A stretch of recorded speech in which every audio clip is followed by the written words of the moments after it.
Kidlat News Updates. Ako po si Cesar Soriano para ihatid ang mga nangungunang balita sa buong kapuluan ngayon.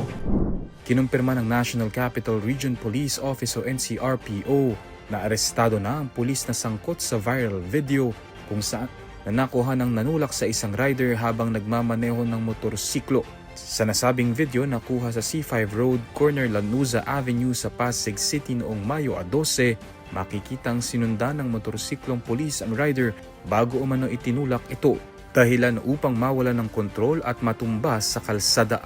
Nagtamo ng sugat ang rider at nasira ang kanyang motorsiklo habang agad ding tumakas ang sangkot na pulis. Naghain ng reklamo ang rider na si Vincent Cayanes sa PNP Highway Patrol Group sa Camp Crame at natukoy na ang sangkot na pulis sa isang police staff sergeant na nakatalaga sa District Mobile Force Battalion ng Quezon City Police District o QCPD. Sa investigasyon, lumalabas na nagalit umano ang pulis matapos siyang maunahan ng biktimang rider, kaya niya ito itinulak.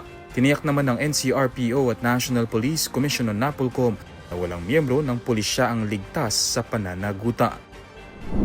Inihatid na at formal ng tinanggap ng Senado bandang alas 7:22 ng gabi ng Mayo 13 ang Articles of Impeachment laban kay Vice President Sara Duterte matapos isumite ng Kamara ang sealed boxes na naglalaman ng impeachment records, annexes at USB copies ng mga dokumento.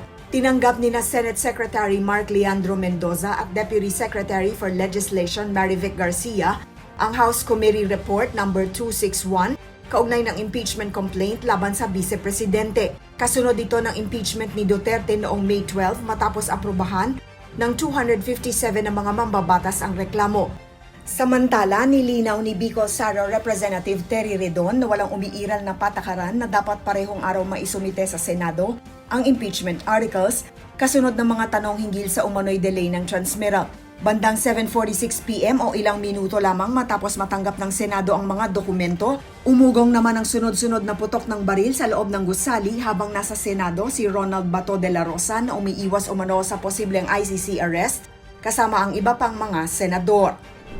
Iminungkahi ni Senator Kiko Pangilinan na isampa na lamang ni Senator Robin Padilla ang ethics complaint laban sa kanya, kasunod ng naging tensyon sa plenary session noong Mayo 12.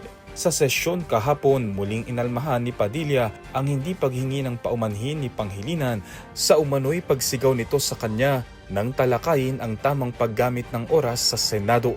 So ang suggestion ko, isampa na yung ethics case at doon na po sa Ethics Committee natin pag-usapan ito dahil marami pang ibang mga mas importanteng bagay sa aking paniwala ang dapat nating talakayin.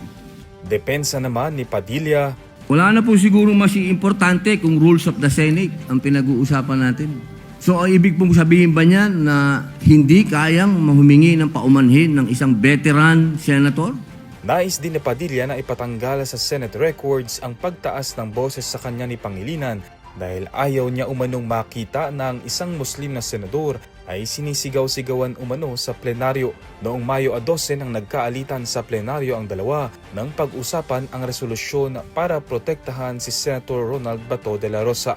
Therefore, I'm appealing that perhaps this matter should be tackled in the committee rather than in plenary so that we can address other concerns, Mr. President. For the record, Paano natin pag-uusapan yung ibang... And for the record, Mr. President, I still have the floor. And for the record, Mr. President, we voted against resolution number 44. Agad na sinuspende ang sesyon at sinubukang makipagkamay ni Pangilinan kay Padilla. Ngunit hindi niya ito tinanggap at sinabing nais niyang mag-sorry on record ang kapwa mambabatas. Ako po si Cesar Soriano, kasama nyo sa bawat pagputo ng balita.